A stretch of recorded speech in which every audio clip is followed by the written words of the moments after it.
এই, জামা খোল, তোর ওটা খাবো। পারলে তুই নিজে খুলে খা, শয়তান ছেলে। আসছে আমার ওটা খেতে, শখ কত।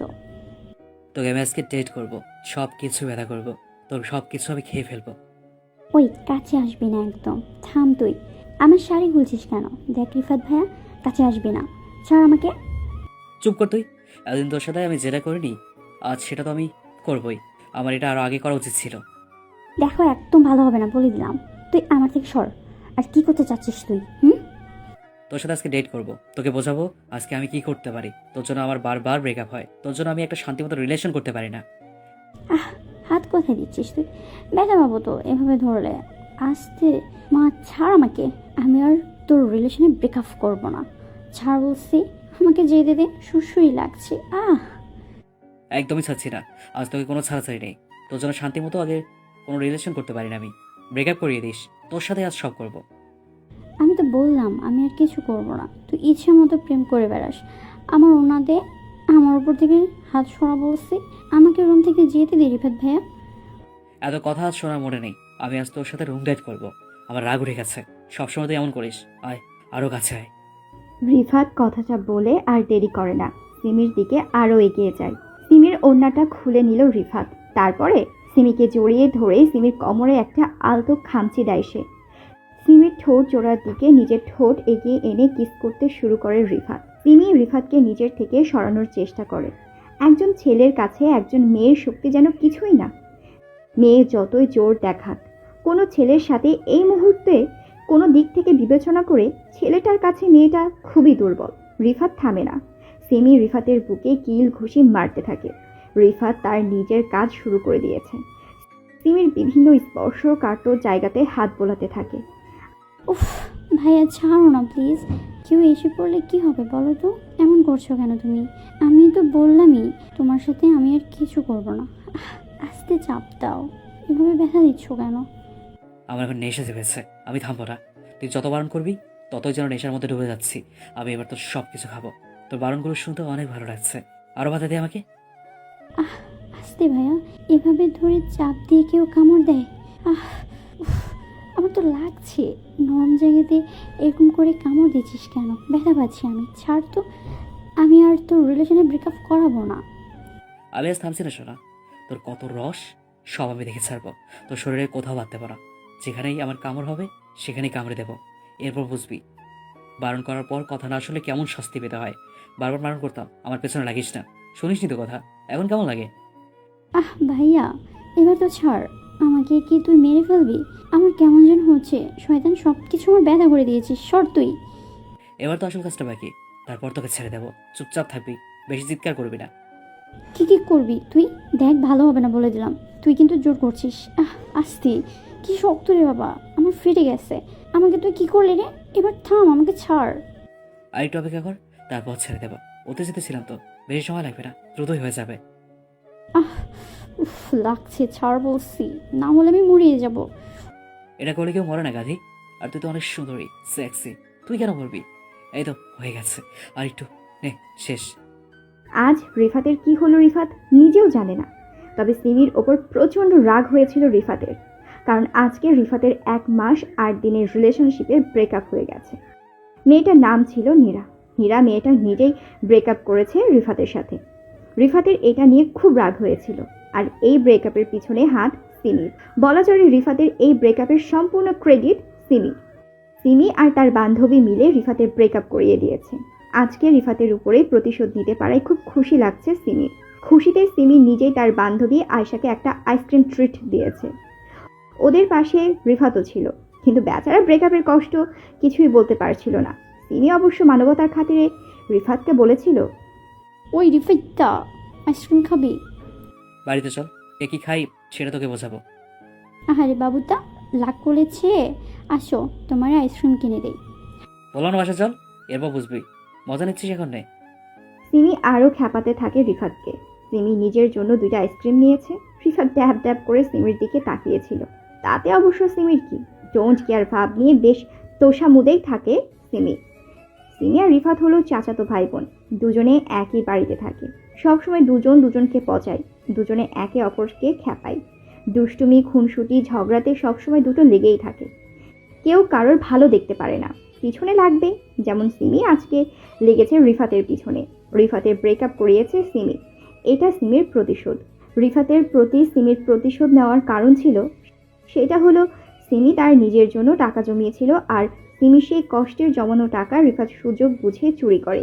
সেই টাকা নিয়ে খাবার কিনে সিমিকে দেখিয়ে দেখিয়ে খায় রিফাত। সিমি আইসক্রিম, টিফিন, হাবিজাবি খরচ না করে 3,000 টাকা জমিয়েছিল।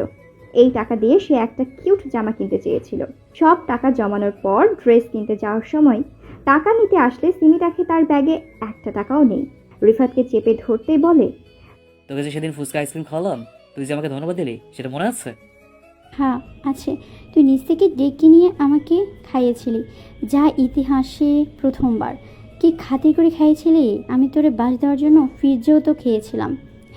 ঠিক, এত খুশি তুই যে হয়েছিলি, আরো খুশি হয়ে জড়িয়ে ধরেছিলি, জড়িয়ে ধরে বলেছিলি আমার সাথে তুই আর ঝগড়া করবি না, মনে আছে? হ্যাঁ সবই মনে আছে। তো কি, এটা দিয়ে কি হবে? আমি কি ঝগড়া করি আর? না, তার করিসনি, তবে আজকে করবি। আমি কি ঝগড়া করেছি আর? মানে কেন করবো ঝগড়া? আর তুই এত কথা বলিস কেন? তোর কাছে আসছি টাকা দেখছিলি আমার। আরে বাবা, সেদিন যে তোকে খাওয়ালাম, বিল কত হয়েছিল মনে আছে? হ্যাঁ 2,000 টাকা। তো 20টা যে 100 টাকার নতুন নোট বের করে দিলাম, তুই যে আবার বললি আরো 100 টাকার টিপস দিতে, আমি যে দিলাম সেটা তো জানিস নাকি? তুই কাহিনী বাদ দিবি। কি হয়েছে বল? এমনিতে আমার মেজাজ অনেক খারাপ, বল কি হয়েছে? সেদিন যে টাকা দিয়ে ফুচকা, আইসক্রিম, পিৎজা খেয়েছিস, বিল যে আমি দিলাম, সেই টাকাগুলো তো তোরই।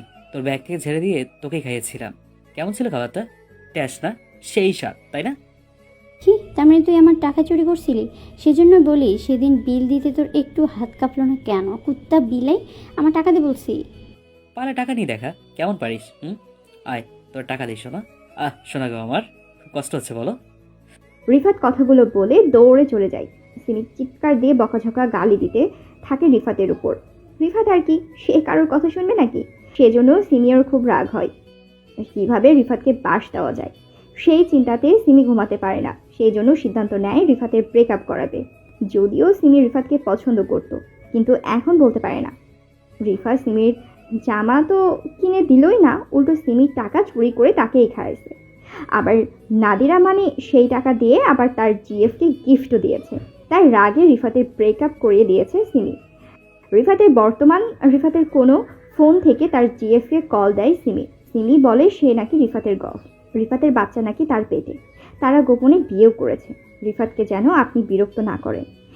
রিফাত তার সাথে এতদিন অভিনয় করেছে, আরও কিছু উল্টাপাল্টা কথা বলেছিল, আর তাই সে মেয়েটা রিফাতের সাথে ঝগড়া করে ব্রেকআপ করেছে আজকে। সিমি খুশি মনে আইসক্রিম খেতে খেতে বাসায় আসলো। এসে সবার আগে রিফাতের রুমে উকি দিল, কারণ রিফাতের দেবদাস লুকটা দেখতে সিমির সেই মজা লাগবে। কিন্তু উকি দিতে গিয়ে সিমির চোখ কপালে ওঠে। রিফাত খুশি মনে ফোনে কিছু একটা করছে। সিমির ধারণা ওরা কি আবার জোড়া লেগে গেছে নাকি? নানান জিনিস ভাবতে ভাবতে সিমি রিফাতের সামনে গেল। রিফাত সিমিকে দেখে লাফ দিয়ে উঠে সিমি চমকে গেল, কারণ রিফাত বেশ চিল মুডে ছিল। রিফাত সিমিকে বিছানায় বসায়, তারপর রুমের দরজা আটকে দিয়ে সিমির সামনে এসে বসে। সিমির দিকে তাকিয়ে তাকিয়ে মুচকি এসে বলে, আজ আমি অনেক খুশি, এত খুশি হয়েছি আবার হব, কখনো ভাবতেই পারিনি। কেন, তোর কি হলো? এত খুশি হওয়ার কি আছে? খুশি হওয়ার পেছনে বিশাল একটা কারণ আছে গো, শুনলে তুইও চমকে যাবি। সেটা বল আমাকে, শুনি আমিও। শোন, আমি খুব করে চাইছিলাম যেন এই মেয়েটার সাথে আমার ব্রেকআপ হয়ে যায়, আমি পাচ্ছিলাম না। হঠাৎ আজকে ব্রেকআপ হয়ে গেছে। ব্রেকআপ করার কারণ, অনেক কারণ খুঁজছিলাম কিন্তু পাচ্ছিলাম না। কেন ব্রেকআপ করতে চাইছিলি? কারণ মেয়ে ভালো না, বাজি ধরে রিলেশনে গেছিলাম। যদি জানতে পারি যে ব্রেকআপ করাতে হেল্প করেছে, তাকে 1,000 টাকা দেবো। রিফাত যা বলল তাতে যেন সিমির মাথায় আকাশ, ঠাডা, গাছপালা সব ভেঙে পড়তে লাগলো। তবে 1,000 টাকার লোভ সামলাতে না পেরে সিমি সাথে সাথেই বলে দেয়, তোর ব্রেকআপটা আমি করিয়েছি। হুর, মিথ্যা কথা বলিস কেন? সবসময় মিথ্যা বলিস। সত্যি বলছি, তোর ফোন থেকে আমি কল দিয়ে মেয়েটাকে বলেছিলাম আমি তোর গার্লফ্রেন্ড, আমার পেটে তোর বাচ্চা, ব্যাস ব্রেকআপ করে দেয়। তুই সত্যি এটা বলেছিলি? হ্যাঁ সত্যি। বিশ্বাস হয় না, তুই এরকম করেছিলি? সে মহান ব্যক্তি আমি করিয়েছি ব্রেকআপ। কি করে ব্রেকআপ করেছিস? সত্যি করে বলতে এক্ষুনি, কিছু বিশেষ না। দেখ আমি সব সত্য বলে দিছি। তুই যখন ঘুমিয়েছিলি তখন তোর ফোনটা হাতে নেই, তোর ফোনের লক তো আমি জানি, লক খুলে মেয়েটাকে কল দেই। কল দিয়ে কি বলেছিলি রে? আমি এক্সাইটেড। বলেছিলাম আমি তোর বাচ্চার মা, তোর বাচ্চা আমার পেটে, আমাদের গোপনে বিয়ে হয়ে গেছে, আপনার সাথে সব নাটক করছে রিফাত, ভুলেও আর ফোন দেবেন না। গুড, মেয়েটাও একই কথা বললো আমাকে। চল তাহলে। কোথায় যাব? রিফাত বসা থেকে উঠে দাঁড়ায়। রুমে সাউন্ড বক্স ছিল। সাউন্ড বক্সে গান প্লে করে ভলিউমটা একটু বাড়িয়ে দেয়। আজকে বাড়িতে কেউ নেই, খালি রিফাত আর সিমি ছাড়া। দরজা আগে থেকে আটকানো। রিফাত সিমির কাছে আসে, সিমির হাত ধরে টেনে তোলে, সিমিকে জড়িয়ে ধরে বলে, তুই যা যা বলেছিস তার সব কিছু করে চল। মানে কি বলছিস তুই এটা? মানে হলো, তোকে আগে প্রেগনেন্ট করবো, তারপর তারপর আমার বাচ্চা তোর পেটে থাকবে। চল শুরু করি। এসব কি বলিস? আমাকে ছাড়, দেখ চিৎকার করবো কিন্তু। কর চিৎকার, আমি তোকে আদর করবো এখন। আমি তো তোকেই ভালোবাসি অনেক আগে থেকেই। মিথ্যা বলবি না, সর বলছি। সত্যি রে, তোকে অনেক ভালোবাসি আমি। এরপর সিমিকে বিছানায় ফেলে দেয় রিফাত। বাকিটা তো আপনারা জানেনই কি কি হয়েছে। রিফাত সিমির উপর থেকে উঠে ঠোঁটে চুমু খায়। তারপর সাউন্ড বক্সে মিউজিকের ভলিউম বাড়িয়ে মাথা দোলাতে থাকে। সিমি কোনো রকমে উঠে বসলো। রিফাতের দিকে তাকিয়ে বেসুরো গলায় বলে, তুই এত খারাপ জানতাম না। আমার সাথে এমনটা করতে পারলি? ছি, ভাবতেই পারছি না তুই এমন করবে আমার সাথে। মজা করছিলাম, তাই তুই কি না? সিমি, তোকে আমি 5 বছর 3 মাস 17 দিন হলো ভালোবাসি। মনে আছে? তোকে ঈদের আগের দিন নতুন একটা ড্রেস কিনে দিয়েছিলাম। হ্যাঁ, সেটা আমার টাকায়। তুই সে সময় ক্লাস 10-এ পড়তি। হুম, আছে তো। তোকে ভালোবেসে উপহার দিয়েছিলাম। তোর সাথে খুনসুটি ঝগড়া করি কারণ তোর বক বক, তোর চঞ্চলতা আমার দেখতে ভালো লাগে। সব মিথ্যে। ভালোবাসলে তুই আমার সাথে এমন করতি না। করেছি তো কি হয়েছে? তোকে এক্ষুনি বিয়ে করবো। বাড়ির সবাইকে একটু আগে ম্যানেজ করে নিই। মেসেজ করে জানিয়ে দিয়েছি, সবাই কাজে নিয়ে আসছে। ভালোবাসতি তাহলে অন্য রিলেশনে কেন যেতিস? তোর রাগানোর জন্য। ভাবতাম তুই জেলাস হবি, কিন্তু হয়তো তুই আমাকে ভালোবাসিস না। আমি দুঃখিত। এগুলো করেছি তোকে পাবার জন্যই। হ্যাঁ, এটা অন্যায়, তবে তোকে তো পাবো। তোকে কে বললো আমি তোকে ভালোবাসি না? ভালো না বাসলে তো সবগুলো ব্রেকআপ আমি করিয়ে দিই নাকি? এ অবধি 6টা রিলেশন ভাঙছি। ফাজিল, তাও বুঝিসনি, মুখ ফুটে বলতে পারতি এগুলো কেন করলি। শাস্তি দে, দরকার হলে মেরে ফেল। তবুও তোকে ভালোবাসি অনেক বেশি। প্লিজ, আবার হয়ে যাচ্ছে আমি, আর কষ্ট দেব না। হারামি শয়তানি তোর। আগে তো বাসর করে ফেলছিস, আর কি হবো তোর? তুই কি আমার বউ হবি? তোর সে 3,000 টাকা আছে, খরচ করিনি। তোর টাকা ছড়িয়েছিলাম, কিন্তু খরচ করিনি রে। হুম, আমি তোর বউ হব। জড়িয়ে ধর শয়তান ছেলে, আর কষ্ট দিবি না। রিফাত ছুটে এসে সিমিকে শক্ত করে জড়িয়ে ধরল। দুজনে একে অপরকে জড়িয়ে ধরে ভালোবাসা শুরু করে। আজ ওদের বিয়ে হবে, তারপর বাসর রাত, আর তারপর